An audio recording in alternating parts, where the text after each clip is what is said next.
MC kalala. Ndugu zangu wasanii wa Tanzania hii wote, MC amepumzika, kalala. MC amefariki. Tunapokea kwa majonzi makubwa sana.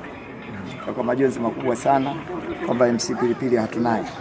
Simu mbalimbali zikaanza kuita, makundi mbalimbali ya sanaa, na wanapomjua MC Pilipili, ucheshi wake, uhodari wake wa kazi, kujituma kwake, amekuwa na marafiki wengi, viongozi wa nchi, wadau mbalimbali wa Tanzania kwa ujumla. Kupokea hizo tukampigia mheshimiwa mbunge. Kiukweli nimpongeze sana Mheshimiwa Anthony Mavunde, amekuwa mstari wa mbele hapa mpaka hapa usiku unapofika hapa tumemkuta mheshimiwa mbunge. Hii ni jinsi gani inaonyesha kwamba tuna watu nao wanaweza kutukimbilia, ishi na watu vizuri. Kwa hiyo mmemwona mwenzetu kalala. Vingine tunaachia utaratibu utakaofuata. Lakini kikubwa mwenzetu kapumzika. Tunashukuru watu wa awali waliokuja kutupa ushirikiano. Tunashukuru wafanyakazi wa hapa hospitalini Dodoma wote kwa ujumla wao, ndugu jamaa na marafiki, na wasanii mbalimbali ambao wanaendelea Dar es Salaam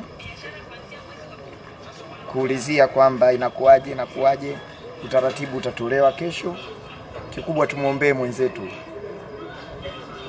Bwana awe naye. Bwana ametwaa, na inna lillahi wa inna ilaihi rajiun. Kwenye maisha yake ya kawaida kama binadamu, Steve, MC Pilipili alikuwa ni mtu wa aina gani?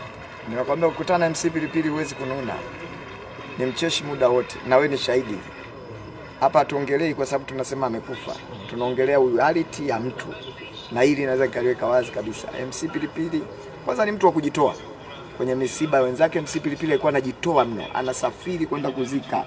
Alikuwa anajituma. MC Pilipili ni MC ambaye unaweza kumpa kazi ya MC akakufanyia MC bure kwa sababu ya urafiki.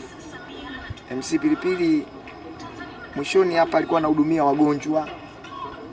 Mwishoni akawa anataka kuwa pastor, anapambana kuitafuta kesho yake njema. Lakini yote mimi niko Dodoma hapa, nimefika mochwali hapa, MC kalala. Ndugu zangu wasanii wa Tanzania hii wote, MC amepumzika, kalala. MC amefariki.